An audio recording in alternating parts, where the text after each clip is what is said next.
Hi అండి అందరికీ. ఈరోజు నేను నూడిల్స్ ఎలా చేసుకోవాలో చూపించేస్తాను. అది కూడా వెజ్ నూడిల్స్.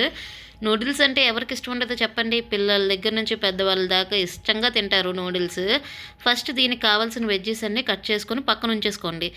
ఇప్పుడు నూడిల్స్ బాయిల్ చేసుకోవడం కోసం కొద్దిగా నీళ్ళు మరగబెట్టుకోండి. అందులోనే కొద్దిగా ఉప్పు, నూనె కూడా వేసేసుకొని నీళ్ళని బాగా మరగనివ్వాలి.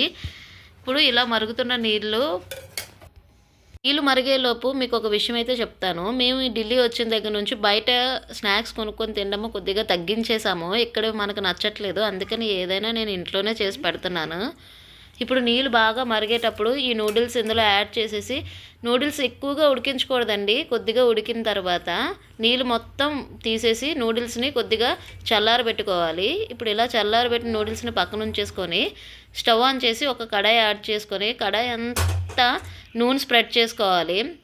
నూనె చాలా వేడిగా ఉండాలండి. ఇలా వేడిగా ఉన్న నూనెలో ఉల్లిపాయలు, ఇంకా మనం కట్ చేసి ఉంచుకున్న క్యారెట్, క్యాబేజ్ అన్నీ కూడా వేసేసుకొని బాగా టాస్ చేసుకోవాలి. ఇవి ఎక్కువగా ఉడకవలసిన పని లేదు, కొద్దిగా ఉడికితే సరిపోతుంది. మనకి తినేటప్పుడు క్రంచీగా తగిలితేనే బాగుంటుంది వెజ్జీస్ అనేవి. ఇంకా ఇందులో చాలా వెజిటేబుల్స్ యాడ్ చేసేసుకోవచ్చు.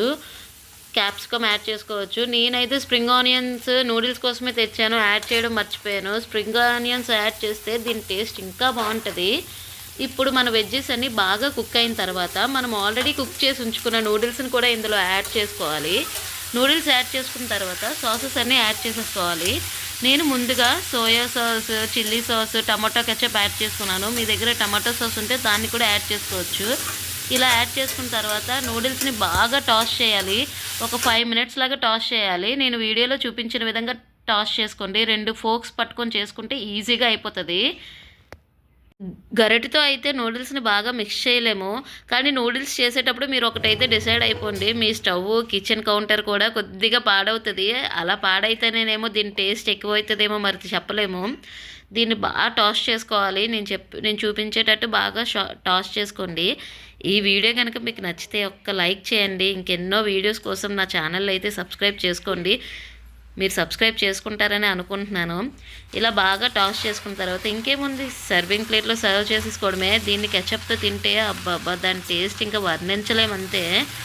ఇంకా ఏ స్ట్రీట్ స్టైల్ నూడిల్స్ అవసరం లేదు, ఇంట్లోనే మీరు చేసేసుకుంటారు. ఇంకొకసారి నేను ఎప్పుడైనా చికెన్ నూడిల్స్ చేసి చూపిస్తాను. టేస్ట్ అయితే మాత్రం నెక్స్ట్ లెవెల్ ఉంది. ఖచ్చితంగా మీరు కూడా ఈ నూడిల్స్ ట్రై చేయండి. మీకు ఎలా వచ్చిందో కూడా కామెంట్ సెక్షన్లో కామెంట్ చేసి చెప్పండి. Bye bye.